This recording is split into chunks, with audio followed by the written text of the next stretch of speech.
Hello दोस्तों, मैं हूं प्रकाश राज और आप देख रहे हैं PR imaging facts. Chhatrapati Shivaji Raje Maharaj का जन्म 19 फरवरी 1630 को महाराष्ट्र में पुणे के पास स्थित शिवनेरी दुर्ग में हुआ था। उनके पिता का नाम शाहजीराजे भोंसले और माता का नाम जीजाबाई था। छत्रपति शिवाजी महाराज पश्चिम भारत में मराठा साम्राज्य का नींव रखी।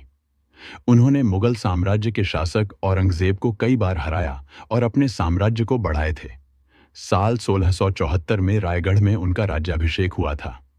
छत्रपति शिवाजी के पास केवल 20,000 की सेना थी, लेकिन इसके बावजूद भी औरंगजेब की 1.5 लाख की सेना को खदेड़ खदेड़ कर मारा था।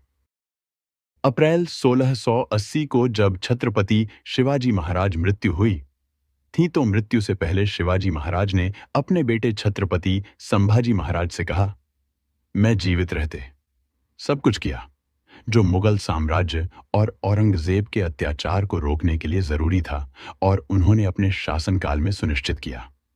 मेरे लोग और उनका धर्म हमेशा स्वतंत्र और मजबूत रहे। लेकिन उनकी मृत्यु के बाद है संभाजी महाराज को अकेले ही लड़ाई लड़नी पड़ेगी, और ये रास्ता कठिन होगा और कई तरह के षड्यंत्रों को सामना करना पड़ेगा।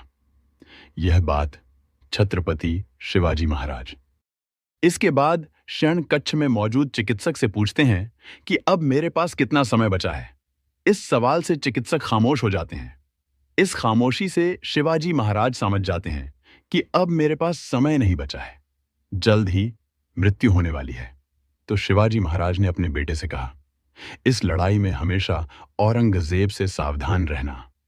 साल 1680 में जब छत्रपति शिवाजी महाराज को लंबी बीमारी के बाद मृत्यु हुआ, तो औरंगजेब भी छत्रपति शिवाजी महाराज का तारीफ करने से रोक नहीं पाया था। औरंगजेब ने कहा था कि छत्रपति शिवाजी महाराज एक महान योद्धा थे। औरंगजेब की सेना ने पूरे 19 वर्षों तक छत्रपति शिवाजी महाराज के पीछा करता रहा, पर शिवाजी महाराज हमेशा औरंगजेब को शिकस्त दिए थे और अपना साम्राज्य को बढ़ाना शुरू कर दिए थे। यानी औरंगजेब भी छत्रपति शिवाजी महाराज के नाम से ही कांपता था।